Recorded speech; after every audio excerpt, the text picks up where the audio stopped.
a fortune so large it almost stops feeling real. $1.4 trillion, a number that suggests permanence, control, even invincibility. But what if that number is less of a foundation and more of a facade? What if behind the gold-plated image of absolute power, something far more fragile is quietly beginning to crack? Because when a system is built not just on wealth, but on the constant distribution of that wealth to thousands of people, the real question isn't how rich it is, but how long it can sustain itself without breaking. Picture this: tens of thousands of individuals, not employees, not entrepreneurs, but members of a single extended bloodline, all receiving monthly payments simply for existing within that structure. Some of them collecting amounts that rival the salaries of top global executives. Others, further down the line, still earning more than most people will see in years. It sounds almost unreal, but this is not a rumor whispered in financial circles. It's a system that has operated for decades. And yet, at the same time, the same country is asking its citizens to tighten their belts, to accept higher taxes, reduced subsidies, and rising living costs. That contrast alone raises a quiet but unavoidable question. How long can two completely different financial realities exist side by side before something gives way? Because here's where it becomes even more interesting. The wealth fueling all of this doesn't behave like traditional national income. It flows more like dividends inside a private corporation. Oil, one of the most valuable resources on Earth, doesn't just power the economy. It feeds a structure where distribution happens behind layers that very few outsiders can truly see. Even when global investors look at official numbers, there's always a sense that not everything is visible, that some portion of the financial engine operates just outside the frame. And when money moves in ways that aren't entirely transparent, it tends to create opportunities, not small ones, but massive system-level opportunities. Deals worth billions, signed with some of the largest corporations in the world, often come with invisible percentages attached. Commissions that don't appear in headlines, but quietly shift enormous sums into private hands. Over time, that doesn't just become a side effect of the system. It becomes part of how the system functions. But systems like this don't face pressure when everything is flowing smoothly. They face pressure when the flow begins to slow down, and that's exactly where things start to shift. Because the same oil wealth that once felt limitless is now being stretched across futuristic projects that demand not millions, but hundreds of billions. Entire cities imagined in the middle of the desert, technologies imported at staggering costs, visions designed to redefine the future. And yet, behind those bold ambitions, funding gaps are beginning to appear. And when funding gaps appear, something has to adjust. What makes this even more complex is that the adjustment isn't happening equally. Some within the system continue to operate in a world of extreme luxury, while others, even within the same elite circle, are beginning to feel the pressure.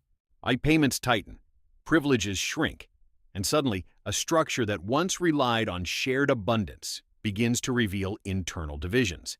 Not loudly, not publicly, but in ways that are much harder to detect and far more dangerous over time. You can trace one of the most dramatic turning points back to a moment that, on the surface, looked like a crackdown on corruption. A luxury hotel transformed overnight into something entirely different. Powerful individuals gathered in one place, not by invitation but by circumstance. What followed wasn't just a financial recovery effort. It was a reorganization of power. Wealth moved, control shifted, and a message was sent that no position, no matter how influential, was completely secure. From that point forward, the rules of the system felt different, and investors noticed.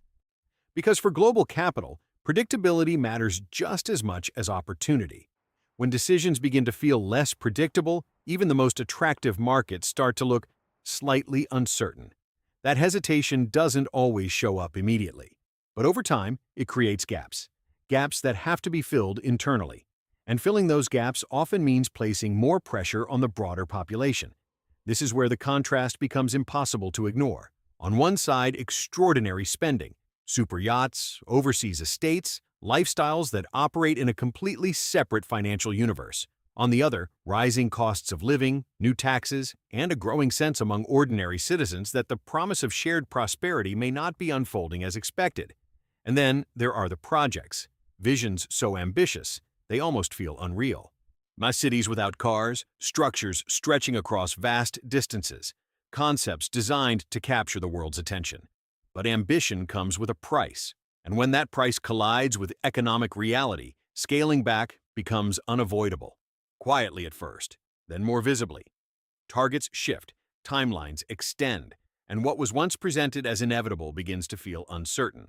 For international investors, this is where caution begins to replace excitement. Because investing in a vision is one thing. Investing in a system where outcomes can change rapidly is something else entirely. At the same time, another strategy unfolds, one that doesn't rely on infrastructure, but on influence.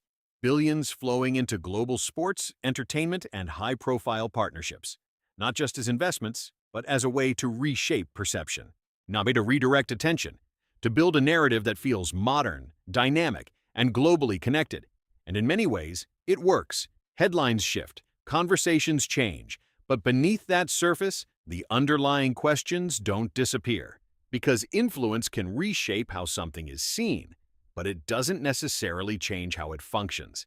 Inside the system, the pressure continues to build in ways that are far less visible, not between the public and the elite, but within the elite itself. A growing divide between those closest to power and those further away. A structure that once distributed wealth broadly, now concentrating it more tightly. And history has shown that when expectations of privilege collide with new limitations, stability can become unpredictable. What makes this moment different is that the challenge isn't just financial. It's structural, transitioning from a system built on resource wealth to one driven by productivity, innovation, and internal capability isn't something that happens overnight. It requires time, skills, and a workforce prepared to operate in a completely different environment.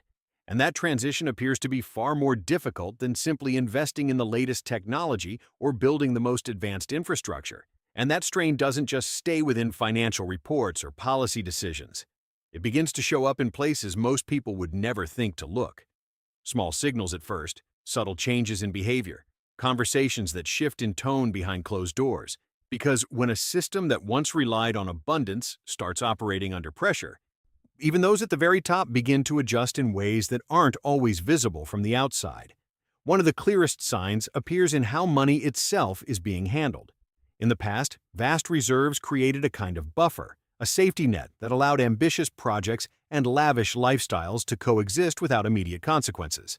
But now, as spending accelerates and returns become less predictable, that buffer appears to be thinning.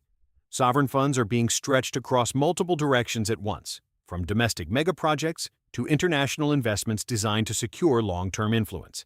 And when capital is pulled in too many directions, even enormous wealth can begin to feel finite.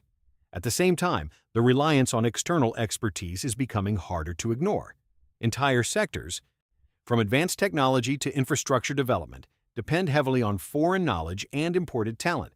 On paper, that may seem efficient, but in practice, it creates a dependency that raises an uncomfortable question. What happens if those external flows slow down or become more selective? Because a system that cannot fully operate on its own eventually reaches a point where control becomes shared, even if unofficially. Then there's the issue of perception versus reality. From the outside, the image remains powerful. Skyscrapers continue to rise. Announcements of new initiatives keep coming. The narrative of transformation is still being promoted with confidence. But internally, the calculations appear to be shifting.